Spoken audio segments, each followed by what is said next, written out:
L'apôtre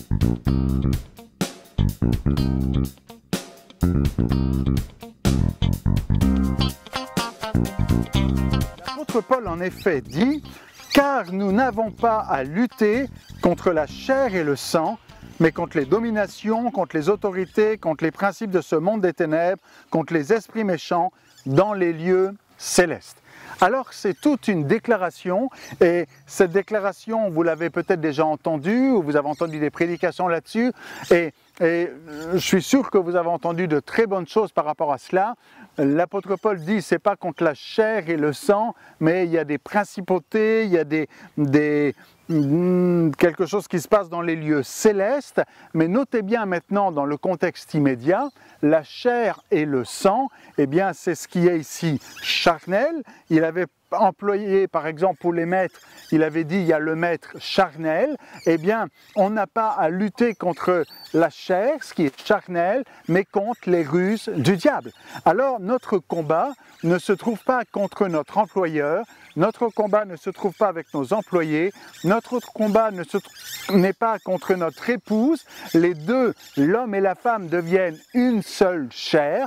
Donc le combat n'est pas contre cette chair, le combat n'est pas contre notre propre sang, à savoir nos enfants, et les enfants contre leurs parents, et dans l'Église encore, le combat n'est pas contre nos frères et sœurs.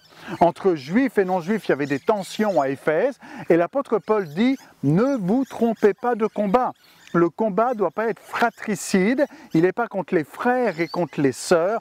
On n'a pas à lutter contre ceux qui sont de la même chair et du même sang. Et en Jésus, nous sommes de la même chair et du même sang. Et en Jésus, nous sommes frères et sœurs.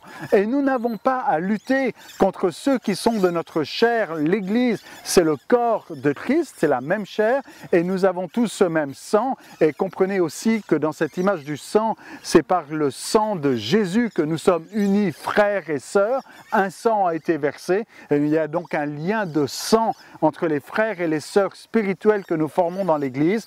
Et l'apôtre Paul dit, notre combat, notre lutte n'est pas contre nos frères, nos sœurs, notre épouse, notre époux, nos enfants, ou même nos patrons et les employés. Notre combat n'est pas là, il est contre les ruses du diable.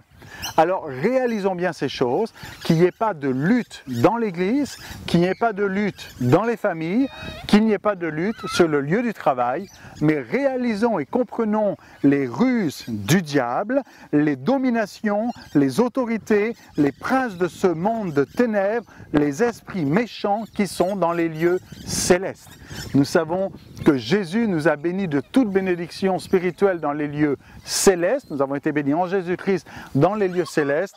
Et l'apôtre Paul ici dit, il y a dans les lieux célestes aussi des princes, il y a des esprits méchants, il y a des menaces. Alors ne vous trompez pas de combat. Votre combat n'est pas contre votre chair et votre sang, mais contre les ruses du diable qui vient pour égorger et détruire, alors que Jésus, le bon berger, est venu pour donner sa vie, afin que ses brebis aient la vie et qu'elle l'ait en abondance.